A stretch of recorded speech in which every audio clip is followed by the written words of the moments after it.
sink over in the bathroom. That's not it. It's this specific place. And the K means plural. So it's like, if you literally take it as, you know, plural, then it's not only Pine Hill, but it's the Pine Hillers. You know, it's like the people. They're always with a plural, right? Seneca people from that movement traveled by portage through the region, spreading Handsome Lake's gospel, which is in print, by the way, and you can read it. They gathered in Pine Hill, and might have been secret, but they were here because the name tells us that. There were songs that still exist from his times that contain the word Gawian. And of course, several hundred Seneca people still follow this path. I might not have told you about it. But I asked one of the great Seneca leaders, I said, does anybody still follow Handsome Lake? He said, oh yeah, we got 300 or 400. And they follow it, they gather, and they follow this way of life, and they're very happy people. And they gather in his name and do ceremony. Now this, you can see this tombstone, that's in Onondaga. Onondaga, New York, where the great council fire is for all the Haudenosaunee Longhouse. And so he's very well remembered. Also, it turns out it's on the Hammonasset line.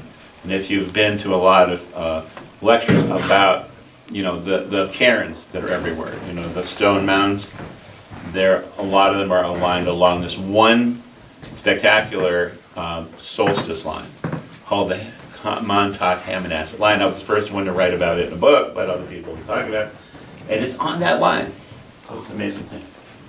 So I'm going to figure this out. Okay, so you all know this guy. This is out down on 28 at the turn, Winnisook. But Winnisook is a place name, and Winnisook is also the actual big chief, big Indian's name. His name was Winnisook. Winnie is lovely, and sook is precipitation, so that's the word in Munsee for snowfall. Lovely precipitation. That's a beautiful word. Okay. And it is the name of a lake up in the mountains there, and it's a town and a forest named after the big Indian whose name was Winnisook. So there's a Winnisook town and encampment and lake.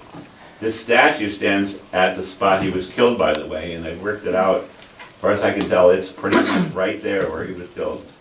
The town of Winnisook is high up, in the first place you can see snow and fall, but also if you look across the valley from Winnisook, you'll see the first snows. So this guy's down in the valley. Okay, now there's a lot of place names near here called Willie Weemock. I don't know, has anybody ever heard of Willie Weemock? Yeah, okay, there's the lake and everything. Okay, so this is probably what Willie Weemock looked like. Will means head, we in this case might be horns, and then Maul is the greatest of all. So underwater horned serpent, very large, he eats humans by the score, he's really scary, he's the bad guy. The horns are elk-like. The thunder beings constantly battle this serpent known as Mechakuk. And again, same thing, it has a kind of, tells you he's, you know, the big horns.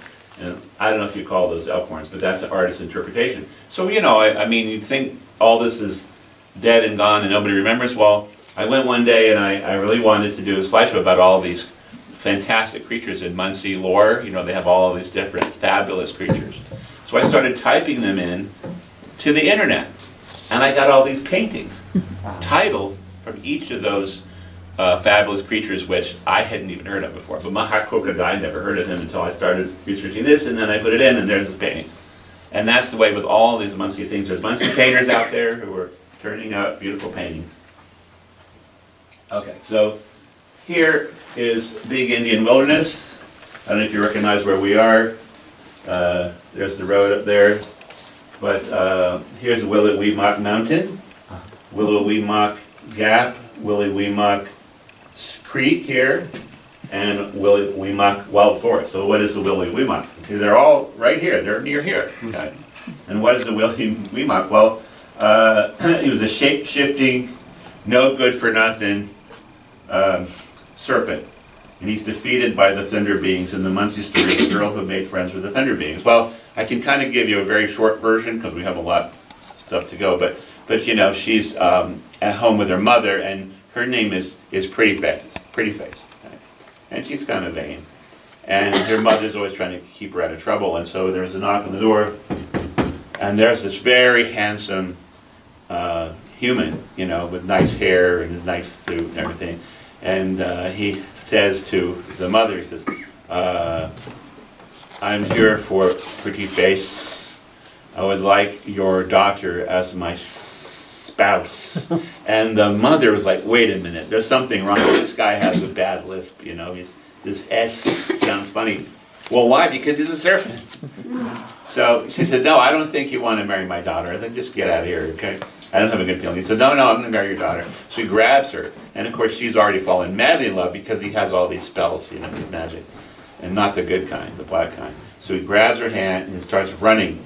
And he says, I'm going to take you to my wigwam. And he keeps running and he goes right for the lake. And she says, wait, I can't swim. And she says, too late. And he pulls her under the water completely. And she finds she can breathe underwater. Because he's holding her hand and he's magic.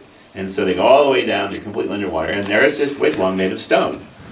And there's his mother. Hello, everybody. Oh, is this the girl you want to marry? Okay, come right in. And then she's looking at him, and she keeps shift-shaping into a serpent, and into a human, serpent, human, serpent, human. And she thinks, like, there's something wrong with me. And then she gets scared. She lets go of the hand, and she starts running. Well, she can't breathe underwater now. And so she just come up, heads above the water, she's running to the beach. And he follows her.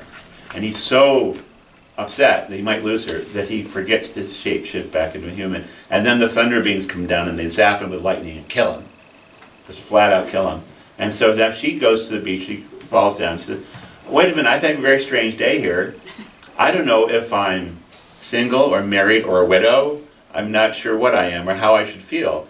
I'm not sure because I just lost my husband, maybe boyfriend, maybe husband, but I didn't even know him, but you know, should I feel good or bad about this? And the thunder being, so you should feel very good because we've been hunting him for thousands of years. And you distracted him long enough so that he didn't put up his armor and then we got him. So thank you very much. And we'll do anything for you. He said, oh, you're a bunch of thunder beings and clouds. What can you do for me? Oh, you'd be surprised. Make a wish. Okay, I'm cold. Let's make a fire. Can you make me a fire? And zap, lightning hits wood and suddenly it's got a fire. Oh, that's very good. That's one trick you can do, but I'd like new clothes. And then the thunder being goes, then she's got new clothes. And so, oh, I'm starting to like this. So anyway, they can do anything. And so they owe her big time. And so she lives a wonderful life the rest of her life. So it's always good to be on the side of the thunder beings, okay? So that's a story about Willie Weemuck, because Willie Weemuck is the name of that serpent creature, and it's right near here. And there's other Willie Weemucks. There's a Willie Weemuck Hotel, and you know, they went out of business, and I don't have any wonder why they went out of business, because everybody around here knows the story. Who's going to go into, like, Satan's motel, you know? So nobody went into Willie Weemuck's hotel when they went out of business. Anyway, it's a little side story, right? Okay, so this is Mongap, you know, Willie Weemuck Wild Forest, but here, where I like these blue arrows, you see Mongap Pond over there with the blue arrow. Well, Mon is the island, clearly, and Gap seems to be eagles, because there's several Mongap ponds right near here, separate, and they all seem to be eagle roosts. And the word Gap seems to relate to Gap. There's several words that are almost the same that mean eagle, but not in Munsee. But it's one of those universal words. So this is another one. There's no other real good translations. You go and you ask the right roots, they say, well, we don't know. I know. Okay, peak a moose. You probably imagine a moose peeking through the bushes, right? Well, I'm going to just erase that moose for now, because this really isn't the latitude for moose, except if it's really cold, it's about 20 degrees below zero, the moose will show up. But other than that, they're like, you know, we'll stay up north. I'm sure they saw the eclipse and all that. But the pika moose means small lake of beavers. So mpi is drinking water, and k is plural. And amu is beaver in Esopus Munsee. Of all the other Algonquin languages, there's different words for beaver, but here in Esopus land, we use amu, okay? And k is plural again, and us is small, so peak amus.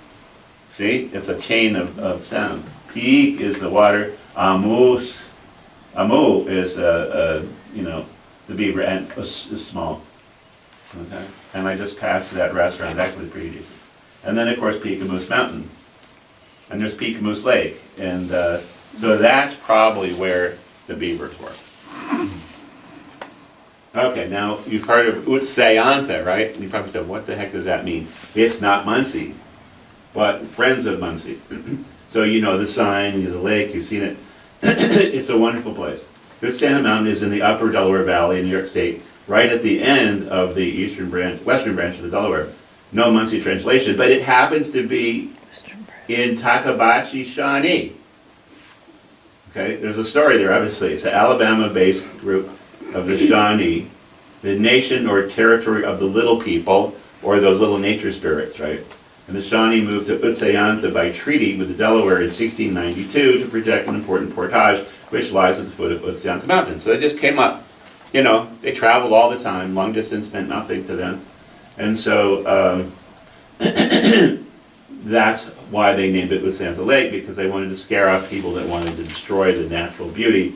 And so if you say, well, there's about 100 of these little people regarding it, nobody will go near it because they're like poltergeists, you know, and you're totally outmatched if an army of poltergeists gets you, or an army of Mesingwe, who are these invisible 3-foot tall creatures. Okay, and I went there recently, and I wanted to drive to the top, and you know, there's always the way that you've seen these little Mesingwe, right? You know, when you were little, right? They run around. Well, they guard the mountain. So I'm driving up the mountain on this dirt road, and here comes a quail in my path. I thought, well, I'll wait for the quail, and then another quail, and he goes, and another quail. Every time I'm about to step on the gas, there's another quail, and there's like 12 of them, and it delays me quite a bit. So you see, they're just trying to test me to see if I really want to go up there. So I finally went up there, and it's so beautiful. You have a great view of the sunset. And so anyway, that's the Takabachi is part of a, believe it or not, a Shawnee sect that claims their lineage from the Ainu of Japan. And so Takabachi does sound kind of Japanese, and you're right. And that's that sect. Excuse me, Evan, is that the one by Stamford? Yes. Oh, okay, Yeah. thank you. Okay, so here's the map. You asked just in time. Okay, so here's the mountain here. Here's Bear Creek here. And there's Schoharie is actually over here, not here. This is Bear Creek. So here's the headwaters of the West Branch of the Delaware.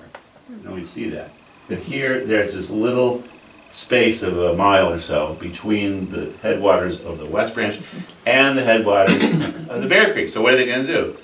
If you don't do it, you're going to turn back and go down the West Branch again, and you end up in Philadelphia.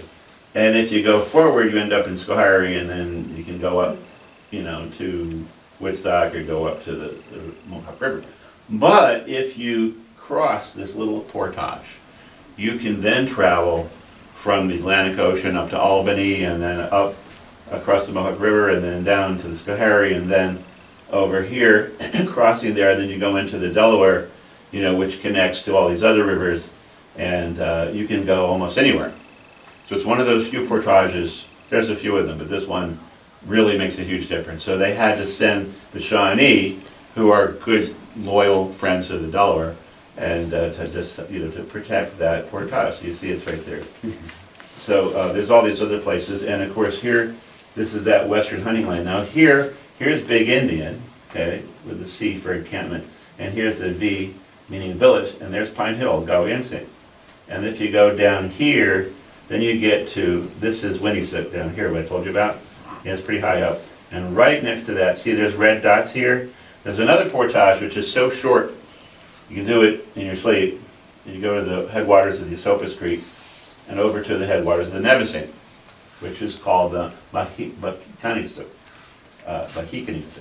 And that really is not the Mohicans, it's more the Mohawks, because they would trade using that portage. So there's all this other here, other things. Now, one thing here, you see there's a portage I didn't mark, but here's Birchkill. Anybody ever heard of Birchkill? It's like a stone's throw from here. And then you can go across from the edge of that and cross High Mount, which is obviously a what? A watershed divide. Mm-hmm. And so watershed divides divide one people from another people, and so it divides the Esopus from these other Esopus, and then over here, and then Iroquois over there. But you have this like fairly long portage, and then you're back into Delaware. Okay, so I already kind of went through that. but 23 is now going through that portage. Okay, let's talk about the Shawnee. The Shawnee played a major role in the history of the Alleghenies, which is through here, the mountains. From a purely Algonquin perspective, this Route 19, which is still there, it's a 2-lane road that crosses the entire country. It's an old Indian trail that goes to all these, connects all these native sites. Route 19 starts in Ottawa Territory at Erie. I don't mean Ottawa, Canada, I mean the Ottawa Indians. Taken over by the Conoy and Piscataway refugees from Maryland, who stayed until 1789. And then it goes into Shawnee Territory at Meadville, which is right there, which is where Allegheny College is. And then it skirts the Ohio River here. This is the Ohio River where the Shawnee still are, Spay with Opi. And then it goes into Monahiac, which is Siouan. And then it goes into West Virginia here. And then re-enters Shawnee Territory here. And it was held on to by the Shawnee till 1714. And many tribes still stayed till 1768. Then it goes all the way to Asheville right here, North Carolina, and strong Seneca Crescent. So this is something you may not know about, but it's an area that still has incredible, how you say, culture. And just over here, I went to Old Town, which is Shawnee Town over here, a few years ago, and I wanted to cross the Potomac. Well, the Potomac is just a flat little stream running over some stones there, and I wanted to cross the other side, and there was this wooden bridge that was just planks, just spread across the Potomac River. I thought, well, this is cool, I want to go across that bridge. And this woman, about 90 years old, sticks her head out. I think it might even some, this is like a fairy story. He said, hey, you have to pay to cross my bridge. I said, okay, be happy to pay across the bridge. It looks a beautiful bridge. Who made this bridge? My kid. And so she has a yardstick that she got, from the milliners. And it's a big, heavy yardstick, and she sticks it up. On the end is taped a pewter cup. She says, $1.25. I mean, it's better than Easy Pass, right? So she's holding out, and I put the money in, and I cross the bridge, and I'm like rumbling along this bridge, and like the water's almost coming over the bridge, right? And I get to the other side, and it's like, okay, now what? So I turn back around and drive across the bridge again, and I said, could you tell me more about this history of this area? I said, yeah, my son knows. And he told me that the south side of that bridge was Cherokee and the north side was Shawnee, told me all the stories. And there's a lot of stories about that. So there's a lot of Shawnee on Old Town. It's a pretty wild place, okay, so it's not that far. But anyway, this whole region is just filled with all kinds of lore even today. Now I'm going to jump to, I'm jumping around a bit because I'm showing you my favorites first. Okay, Sunk Ha Tising. And this is the lower high falls of High Falls. That's the semantics, there's no way to get around it. It's the lower High Falls of High Falls, New York. So when you try to Google it, you won't get it, you'll keep getting High Falls, New York. But it's been raining very heavily. I did this picture yesterday, and everything's flooding out, but it's a very exciting time, but the cliffs are great. And so Sunk Ha, Sunk is head, and or the top, and Han is a fast-moving stream, and I always translate tributary. So Sunk Ha is the head of the tide. And by the way, it's said in local lore that the Munsee would fish here because the fish couldn't go any further. They had them right there. So we know our history here. And there's a council fire because tea, in the Sunk Ha tea sink, the tea means a council fire. And sink is a specific place. And I know this because I have in my possession a deed from 1700 from Sunkwa Mamanukwe's daughter, Dostit. And they all live near where I live. So their ghosts going to float around, But anyway, I'm going to show you another view of the waterfall. You see, it's a great time of year to see the water flowing over that fall. That's the lower falls. Now this was the old council fire, and I've had meetings with people here. It's a good council fire place, but it's flooded now, so you can't really see it well, but there's a couple of seats. It's a nice area, but underwater now. And over here is the upper falls, and you can't really get near it because it's a power station, okay? But you can see the top of it, and it's just gigantic. Now this is one of my favorite maps, so I was trying to get more information when I was writing Native New Yorkers, and I wrote to Albany and asked for help, and they sent me this map. And so the dots here, you see all these dots, these are all important Munsee villages. Okay, so I'm just going to only be able to talk about 10 of them. Major areas in New York and Pennsylvania where the Munsee, Delaware, settled as they moved west in the 1760s. So Goshkoshunk and its companion village on the Allegheny River is southwest of Goshkoshunk 1. So there's Goshkoshunk 1 and 2. Okay, in New York. Big Island is due east, which is near Lackawanna. Big Island has many names, and that's a big, huge Munsee settlement. Ketaning, which means the mountains that go on forever, and the Kiskiminates are south. The Munsee Delaware lived at all of those places, and Presqu'île, on the far left, is a major Munsee village. And this, I'm not sure where that, it's somewhere up here. Presqu'île. Fort Le Boeuf and Fort Venango are to the far left. Many went to Canada and Wisconsin, as you probably know. And the blue arrow points to Chugnut, and Chugnut's the future site of what major city? Binghamton. I know you were about to say that. So, Chugnut's interesting. I'm going to show you more about Chugnut. Okay, Chugnut used to be Choconut. Choconut, right? Like it sounds like a candy, but it's not. Chugnut is something else. Binghamton was home to the Oneida, who were Iroquois. Some occupied the confluence of the Shenango and the Susquehanna rivers.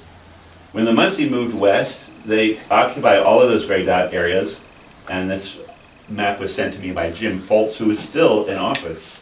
Binghamton is located where the dot is marked Chugnut, and that's where Little Choconut Creek came out into the Susquehanna, as it still does. In 1755, there was a multi-tribal group living there under the protection of the Oneida, who were very friendly, on both sides of the Susquehanna River. So there were Mohicans, Nanticokes, Oneidas, Mohawks, and Munsee living peacefully together. So you might hear all these stories about, oh, the Iroquois and the Algonquin, they always fought. No, that's not true at all. Only when the Europeans were trying to get them riled up. So they lived together peacefully. And according to Jim Foltz, the Munsee were a significant part of the settlement. Chugnut, that's where we're all adults here, right? Is a British insult, and it's a bastardization of Choconut. Where's the food? Okay. Where's the food? Then on August 18th, 1779, the Sullivan came in and burned the whole village to the ground, which is what they're habit to do, and everyone was scattered. They went west along the river, along the west Susquehanna, and also went to Canada. Barbara Alice Mann, come on in. There's seats in front. Okay. In George Washington's War on Native America, starting on page 67 to go to 72 in case you have a copy, there are several mentions of coconut and the horrible things that children did. But they also discovered sweet corn at that time, because these Oneida were growing tons of fields full of sweet corn, and they had to burn it. So it's not before we burn it, we'll eat it. And that's how sweet corn was discovered, and that's what you eat most of the time. Okay, Oneonta is another place name.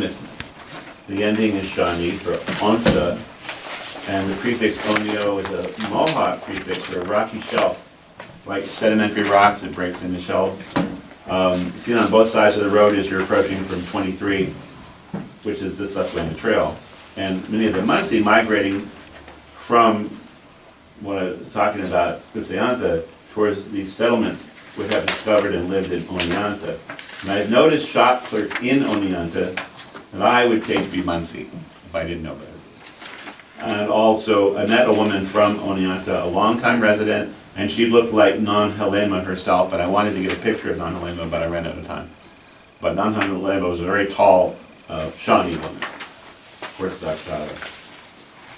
So people are still there. So Pochuck, jumping again, Pochuck is in Rockland County, and there's two Pochucks, as it turns out. One on the west side, well, it means grassy hill, and the ones on the west side are Munsee, not Ramapo. And this hilly area is known for gemstones and quartz crystals that appear after a rainstorm. So when it really rains hard, all these crystals appear. You can just pick them up. And there is a crystal inn. It's still in business along Amity Road in Pochuck territory. Amity, a hamlet of Warwick, was named for a Presbyterian church. So I was the buyer of Pochuck Indian jewelry there, and directly from the Pochucks and their crafts to resell. In the 1990s, and I helped the last Pochuck family raise money for a veterinarian to heal their sick horse. Well, I don't think the horse turned out so good.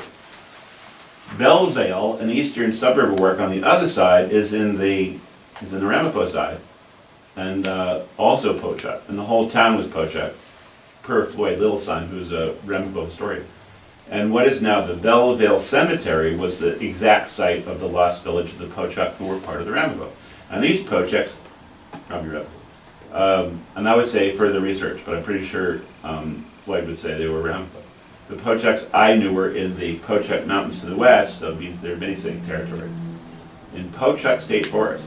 And there are several mining spots to the south of Pine Island Turnpike, and again, Pochuck is Grassy Hill, so there's actually two Pochucks, which I learned by doing this study. So next I'm going to talk about, and this is a little more in-depth, about the Misingwe mask. I meant to bring one, but it's the Misingwe mask. You may have seen it.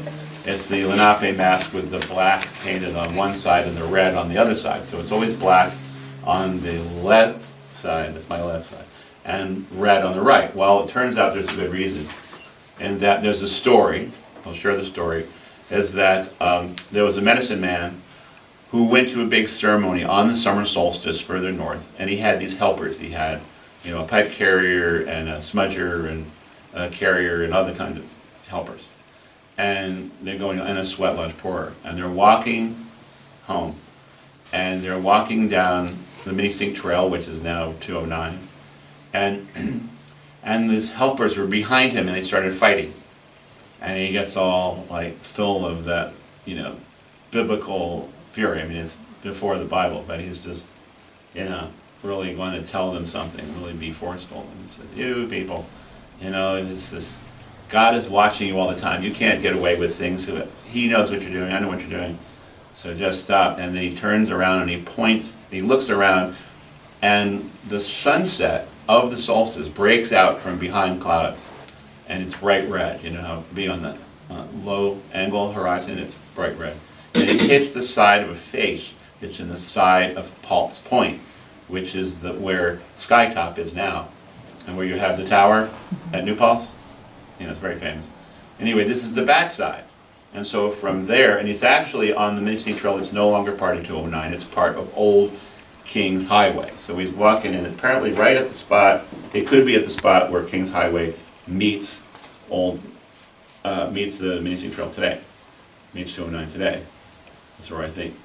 And so he looks out, and the sun at that moment hits the face, and he said, "There's the face of God, he's looking at you." And they really got scared, you know, and he knows what you're doing. So he walked along a couple of miles, and he gets to the banks of Manusasink Creek, by the way, is now called Mumbai Story. So he goes to the Manusasink Creek, which means there's this island of small stones. And so he goes over to some sycamores. This is all written down in Lenape tribal history. He goes over to the sycamore, and he gets his axe, and he carves a living mask out of the living tree, and he leaves it there. And then he takes out his paints, and he paints the left side red and the right side black, because when the sun hit this face, the face was protruding out from the mountain, and of course, you know, one side was in that red light of the sunset, the other side was in shadow. And so there's all these teachings that, you know, there's a half to everything. There's, you know, half of life is bright and sunny, and the other is kind of dark. And so you got to watch out, you know. And so he carved this mask, and now there are thousands of these masks everywhere. And so I'm going to tell you a little more. So this is the Misingwe mask, right? Right, you've seen it. And so you see the right side is always black, and the left side is always red. And really, it's a non-dualistic system. It's not evil. They don't use that word. In the word, you know, it's like mosquito. It's like, that's evil. But this means, you know, it's like the night, and this is day. And so this is what the face looked like. But it's like, it says that God, our Creator, He's all, He includes everything within it, non-judgmental. And so here's a Misingwe mask being used by a medicine man. And this was taken out in Oklahoma in 1901. Okay, so the Misingwe is our spirits of the woodlands, and Me means wood, and Sing means place, and Swig is spirit, like that. An invisible creature, the 3 feet high one, He protects the game and the trees from harm. And Melzinger is a Dutch interpretation of Mesingwe, by the way. So double Dutch, Mesingwe is Melzinger. Mel is mill, such as a water mill, and sing is like a millstone that sings. You know, when they're singing, when the millstones are grinding, they make a song. I mean, it's not top 10, but it's, you know, it's music. And it's likely, mostly in legends. And the millers, especially the miller's daughters with their, you know, the Dutch hat and the blonde hair and everything, just was singing along with them. And so she becomes the mill singer. And there's a Mesingwe Island near the mouth of Fishkill Creek, translated as Ferry Island, by the way. And there's a small waterfall there, which at one time was the site of a mill, such as we're talking about. So that mill must have sang. And probably the origin of the place named Melzinger, or Melzinga, as in Melzinga Reservoir and Melzinga chapter of the DAR. And in 1913, Beacon, New York was almost named Melzinger, and then they changed their mind. Can you imagine if Beacon, New York had been named after a ferry? Wouldn't it? That's cool. Anyway, there's more to the story. Okay. So then comes Dr. Westbrook. So the Dutch interpretation of Mesingwe is this word mum for mummers or mummers' masks, and Bacchus, the Roman god of the woodlands. So that was the name they made up for the Mesingwe mask. It's this memorable river that runs into the Rondout is called Metacahants, by the way. Meta is trout stream, and Ku is pine trees, and Hans is shadows. So the trout stream shaded by the boughs of pine trees, or the trout stream over which the pine boughs cast shadows. And Millbrook runs into it. And then other waterfalls called Pataukum, or Patakum, as people say in the country. Patau means prayers, and Ak is plural. Hunk is waterfalls, so it's the waterfalls where we make our prayers. And there was a mission there. So there's an old sign there, and you get it. There is a Mumbacus Creek nearby. And Mumbacus was the name for the Mesingwe living tree mask. And again, god of the forest. He found these, at least one carved into the living trees near his property. And he made a parallel with European mythology.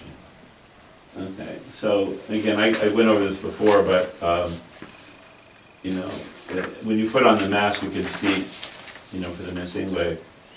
And so I'm going to go ahead with that.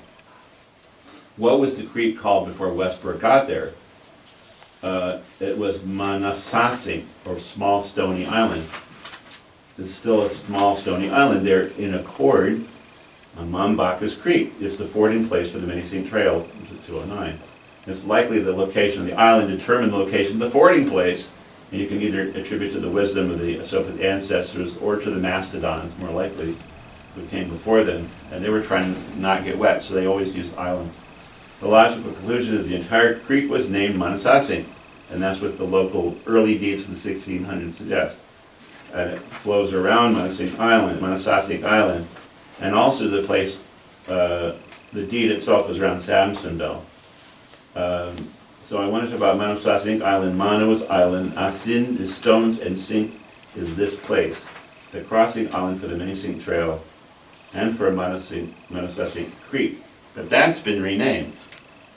Now, this is interesting. I took this picture 2 days ago, and this is the island, Manasasi Island, at the confluence of the Mumbacus or Manasasi Creek, as described in the Munsee tribal records. And there's the Rondout over here. And it's an American sycamore in that very spot. In the records, it says that the mask was carved into a sycamore at the confluence of this Rondout and of the Manasasi Creek. And there's the sycamore. Well, it can't be the same one, but you know how trees are. They just keep growing back in different forms. So this is, if you look carefully, you'll see the patchiness here.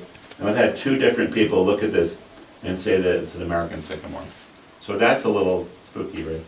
It's still there. And this is something that affected people from coast to coast, because a lot of Native people know this Mesingwe mask. The one that was carved into. So it's a 4-mile walk from the intersection of Old Kings Highway and the Minisink Trail, where I thought was probably have a good view of the mountains, but there are closer places also. And either way, they walked a little bit. So here, the confluence, here's where the tree is over here, and here's the Rondout, and called the Cahoxic. And here's, you see where the confluence is, where the water's pouring out? That's what happens when a stream runs into a bigger one.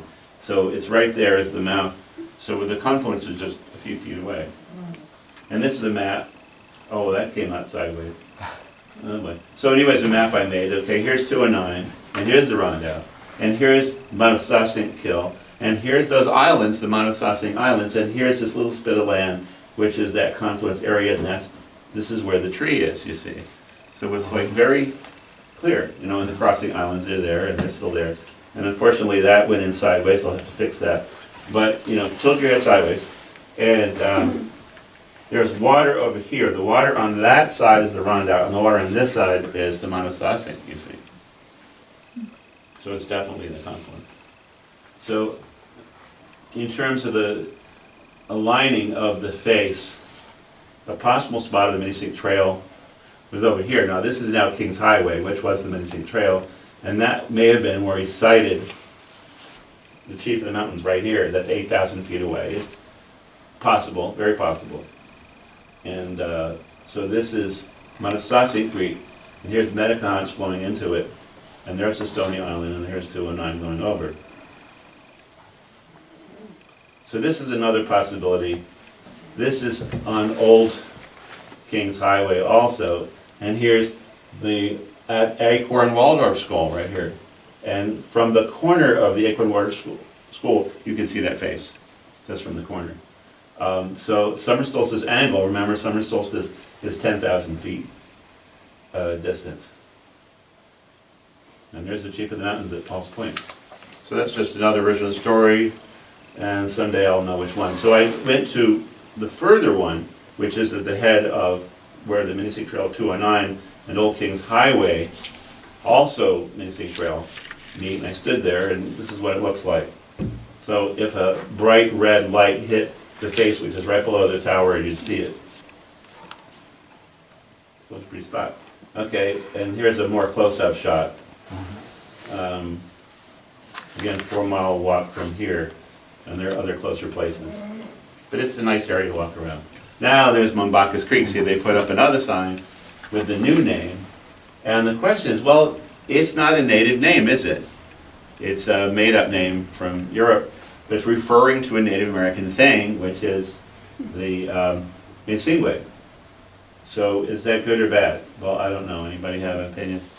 Think we should change it to Monosasink, which was the original name, or change it to Munsee, which is the name of the other thing? Who knows? Okay, so then we're going to jump over to Margaretville. We have a powwow coming up in June 1st. Margaretville is just across the east branch of the Delaware, which is called the Papaconk here, right? And there's 28, the same road we're on. It just keeps going, goes right into Margaretville. Hardenberg patent of the Esopus Munsee sold in 1746, and Pointer, who's a historian, states this time around now Margaretville, known as Papacton, and here Pacatacan Mountain is not the same. It's very similar sounding. Papacton, which is Papacton is the name of the sweet flag. The time Margaretville was the capital of the Munsee Commonwealth for a time. And I just found that out from Pointer. This was the capital. When you go in there and you go to the powwow on June 1st, you can say, hey, we're in the capital. You see, this is the part they sold on the east side, and so they moved to the west side and immediately set up their village there, their capital, just over the river from the part they sold. This happens a lot. So this is another way to look at it. This tan area is the Esopus. That's the part they sold from the Esopus, and this is the part that Munsee sold. But here is where Margaretville is, or this new town, Papacton, place of sweet flag. But the river is called Papaconk. It wanders around here and there among the mountains. Things very poetic. And that's the capital city, Margaretville. Okay, so this is part of the deed from 1746 for Hardenberg patent for the Munsee sold their land to Robert Livingston III. Now he was apparently just practicing for the Louisiana Purchase, which he managed actually several generations, well, several centuries, what's the word, decades later, but he practiced. Okay, so now we're into Ramapo in Rockland County. So Suffern was called Mainalting, and there's an Indian rock in Ermont and Kawakaten, now Montbello. Kapyaktawaki, now Munsee, or Munsee. Narachon is Pearl River. Naryuk is Nyack. Quaspec is now Congers. Romancheknak, now called Haverstraw. And Laydentown has not changed. Neither has Sandyfields, Willow Grove, Bolsontown, Johnsontown. And they're all listed as Ramapo settlements in Speck's 1911 article. Okay, so I want to mention Passaic is another word. Pa, waterfall, Passaic Valley. So it's the valley of the waterfall. And that's the Passaic River Valley. It curves around in a big loop. Here's the Passaic River, and it gets here. There's a fish weir here that's thousands of years old, and it comes back here to Totowa Falls, and that means where the water falls into the earth. And what happens is, that was very popular because the water would, the whole river would just fall into this hole in the earth, and it would come out somewhere else. But as it fell, it would create steam, and the steam would rise up at sunset and cause a rainbow, really significantly and consistently. So all the people will travel there to see the rainbow. So that's why that was so popular. And Wangtag, peaceful people. Lenakwe is the national flag of the Lenape. That's the sassafras that has the three lobes of the three fingers representing the three septons. Okay, so this is something I just found. Been working with several Ramapos. There's all these Native American towns on this map of Ramapo territory, and they're in Munsee. So people used to say, oh, those people, they're not really Munsee, right? Well, they are, and here's their proof of it. There's all this Macopin, and all these various Winoki. These are obviously Munsee, and they're all around Munsee, Ramapo territory. Here's Ringwood, where most of the Munsee actually live. So I'm going to do a little tour here. So here's the same map, but the hamlet of Ramapo at the confluence of Torn Brook and the Ramapo River. That's where the old Salt Box Environmental Center was, and they tore it down. I thought that was ironic. Had a lot of toxins. Winoki, beautiful land. This is the Ramapo Munsee village on the Winoki Creek, which means beautiful land creek, and runs from Ringwood Lake westward. The village was just south of High Point Mountain, and High Point Mountain was also called Kittatinny Mountain, which you've heard of, and that means the mountains that go on forever. And Winoki Mountain, or endless mountain there. So Macopin means to pick berries like a bear. So if somebody's really hungry, you know, bears don't have fingers, right? They gotta do what they have to do, right? So they scoop. So you see somebody who's really hungry and they're scooping the blueberries and stuffing them in their mouth, that's Macopin. Oh. So, and of course they're going to the same spots the bears are in, so sometimes you have a bear next to you doing this while you're doing it. And the bears will leave you alone usually, as long as you don't touch their blueberries. And there was a Macopin Lake. So this is my newest place name, Potat. P-O-T-H-A-T is called Potat. You know that Tweety Bird, I thought I saw Potat? Anyway, that was Sloatsburg. I know you've been to Sloatsburg. Did you know it had a Native American village called Potat before? Right in the Ramapo Pass, might be referencing water. There were rock shelters. Into recent times, there was a lake that was formerly called Negro Lake, where formerly enslaved individuals could leave free of oppression as guests of Native Americans, the Ramapos. And it's there's various names, but in Niger, sometimes you hear, where there are leopards, by the way, no jaguars. So Potat is on this map, a Munsee village, which is Sloatsburg. There was a Potat Lake, and I add to that. Okay, so Mawa. Now, there's a lot to say about Mawa. I did a lot of research on this, so you're going to hear it. To gather, or way, a state of being, of gathering. So Mawewe is the original name. And the historian Solomon mentions that an ancient village at the foot of Hovenkop Mountain, which is one of the two mountains guarding the east gate of the Ramapo Pass, or Hovenkop, or High Head, or Hovenkop means it's split mountain, the location of split rock. And that's a sacred spot in the mountains that's filled with cairns and perch boulders. The split boulder itself is right on top, and the crack is aligned with summer and winter solstices. How did that happen? It's incredible. The other is Nordkop, which is to the north. Solomon writes that this was a very ancient village between the foot of Hovenkop and the Ramapo River. He said the Tuscarora lived there for a while on their way north to join the Iroquois Confederacy as its sixth station. And Dr. Chuck Stead says they were documented as living there one particular year, and probably many more. So the generous Ramapo Munsee provided food and preps, and they built 3 longhouses for the Tuscarora free of charge. So that's how generous they were. Right. And they stood for a while, and now they're not there anymore. But that whole area was called the meadow or the level ground. Mawa was the gathering place for the Ramapo and several other nations. Located right in front of the Highland Rise at the edge of the Jersey Highlands, but they are at low latitude, and it was the capital of the Ramapo. It still is. And that level area stretches northward into New York State, where the tip of it is Hilburn. Okay. So I have a map that's on the table, but you can see like there's the Highland Ridge. It's very prominent, and it just goes at an angle, and everything to the west is very high, and everything to the east is very low. And Munsee, this one, Mawa, is right at the base of that rise, so everybody can get there easily. I'm just going to comment, but the Tappan loved low, flat areas, and the Ramapo loved high, mountainous areas, so they never had any arguments. But Mawa is right on the edge of the two. Anyway, so there were 14 cabins originally occupied by Ramapo Munsee in Hilburn, which I just mentioned.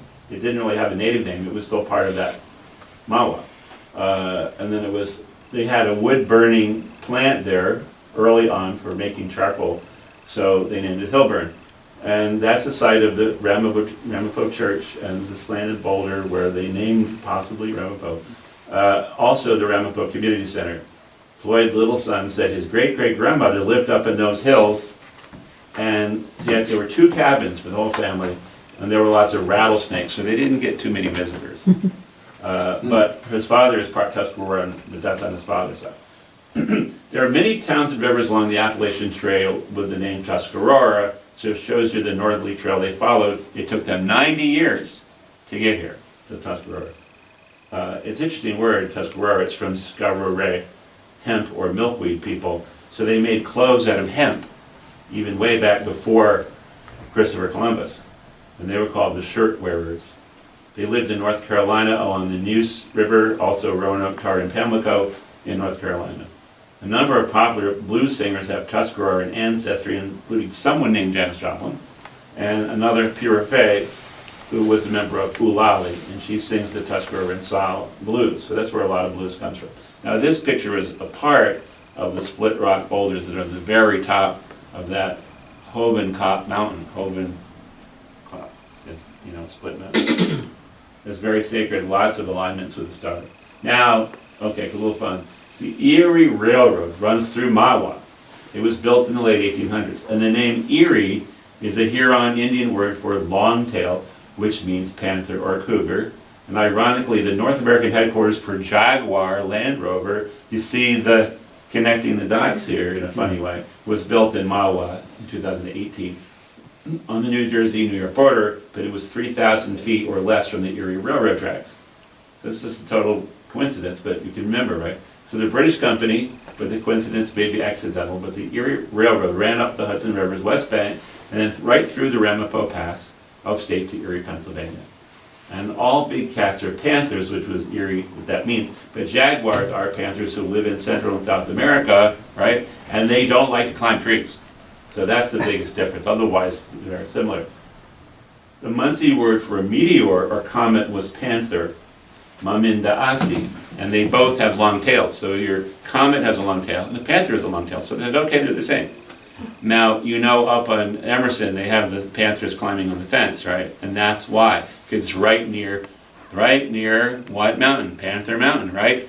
So it's a lot of pieces to catch together, but they do fit together. The panthers that are climbing all over the sign on 28 at Emerson are looking at Panther Mountain. And Panther Mountain was named after a meteor that hit it 30 million years ago. And how they knew? Well, they just knew, because they look at the ground, it's weird, it's a circle, And so here's my quiz question. This is your quiz. Can you tell the difference between a jaguar and a mountain lion? One of these is a jaguar and one of these is a mountain lion. Jaguars have spots. No. So this is over at Kittatinny, right? This is the Kittatinny lion. Kittatinny is a Munsee word meaning the mountains have gone forever. And this is the mountain lion or panther, Maminda'asi, the spirit of war. And so that's the symbol of the college, and that's their statue. Okay, so you see a lot more things put together, right? And this is what they make over at that plant right near the Erie Railroad. Total coincidence. There's another place name I found just the other day. Yaupa. Well, they also have a sales floor in the bottom. But yeah, big office. But North American office, headquarters. The ironworks, as you saw, along a tributary of the Ramapo River, west of Suffolk, is the Yaupo. And Margaret Hamilton wrote a book about the area, stating there was a lot of beaver trapping in the area. Maybe she thought there was too much. But Yao refers to beaver, and Po means meadow, occasionally a big rock. And this is on that ironworks map. Now, a little further away, but in Toms River, New Jersey, there's a Money Island. It was pointed out to me by a Munsee. This is kind of a weird place. But now it's a peninsula because they filled it in. Right into Toms River, New Jersey. It's about 3 miles inland from Seagate on the Atlantic. And I believe the name was derived from the word for island, which is Mona, which is different ways to say it, but Mon is the root and the ending can change. A lot of native history around there, so I believe that Money Island was a play on words. That it's really island. And Damascus, have you heard of Damascus, Pennsylvania? It's right. Okay, forget about the Bible, it's nothing to do with the Bible. Sorry. It means little muskrat. I was told that by a native person. Damascus is not in Turkey, it's a place along the Delaware River, and there are lots of muskrats apparently. And from small beaver would be tamak-us. Tamak, you've heard of Tamaqua, right? Tamaqua means beaver, and us is small. And there's also a place called Shahola, and that's definitely an old-time Munsee town in Pike County. Been there once or twice. The name of the creek, and there's a big waterfall in Shahola called Shahola Falls, okay? And everybody says it's Lenape for place of peace, but I'm very skeptical. The prefix "sho" means forceful, as in a rapids or waterfall. Hola could be a swimming hole or a hollow at the base of the waterfall, because waterfalls often have that hole at the bottom. The peace angle is probably political, way back to 1845, when there was a kind of a peace movement going, and they had a utopian camp there, so that's what I think. Okay, Conemaugh, that's in Pennsylvania, but it's Munsee. It means the middle stream, and there was a Liliana, old Indian town. So it's from Conemaugh, which means otter, which means long beaver, literally. So an otter is a long beaver, right? Mm-hmm. That's the word. In 1731, there were mostly Delaware living there in a town called Kickinapallings, which is a wonderful word. And then there was the Little Conemaugh named after it. That's where you heard of Johnstown's flood. That was the Little Conemaugh. Okay, Cusawago, George Washington visited. It's a creek that enters French Creek at Meadville. And of course, this is where the Allegheny College is. And there was home of Custaloga, who was a Munsee chief. And so it just turned into Meadville. And Goshing is very important to me, Munsee Delaware Village, at the mouth of Tionesta Creek, a place of hogs. Well, the hogs came from the Moravians, and the Moravians built an important mission there. And there were several villages, 3 villages. And then they went to Luwanahanek, which is, again, several streams. Now Hickory, anyway, there's several streams. And Tionesta means it has fine banks. Now King Beaverstown, this is very important here. The mouth of Beaver Creek, northwest of Pittsburgh, was Beaver Town. King Beaver was called Tamaqua, you've heard of him, or Amok in Esopus Munsee. He had an Esopus name and a Unami name. He was succeeded by Shingus, which means swamp thing, and then Shingastown. And then he's succeeded by Captain Johnny, and then succeeded by White Eyes, and then succeeded by Killabut, all during the Revolutionary War. So it was kind of a revolving door there. But Beaverstown was where the Shawnee told the English they could build Pittsburgh. So that's pretty important. Okay, so here is Washington's Path on the Venango Road. There's a lot of those places were here. Beaverstown, Logastown, Aliquippa, named after the Queen, female chief, and then Logstown. And Chinookstown, I'm going to tell you more about that. So, well, in Polypack, you probably heard of it, means deep, still waters, like a swimming hole. Lackawaxen, where the roads fork. And that big island, the Great Island in Lock Haven, there was also a Munsee place, which Kalane, Long Island.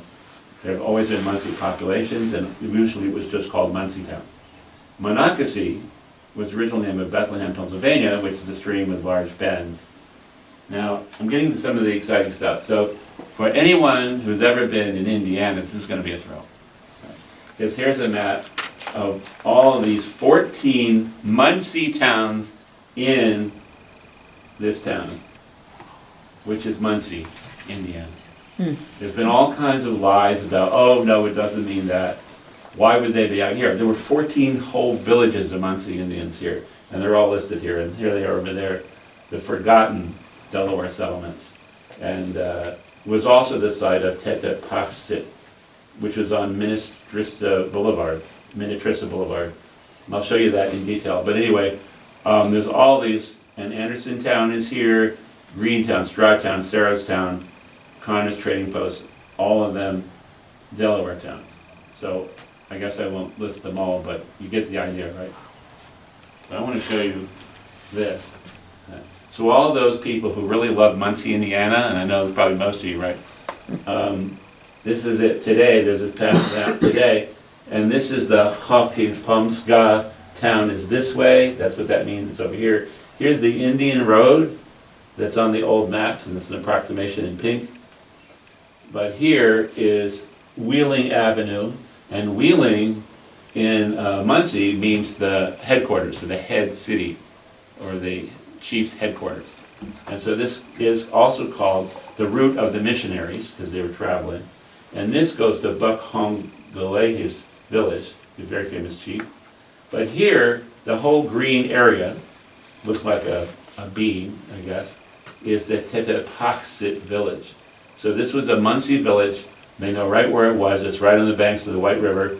And here's Minnetrista Boulevard today, right? And the village was right all along that boulevard. So you could go there in your car with this map in hand. And you could drive around and see nothing but, you know, right there where it was.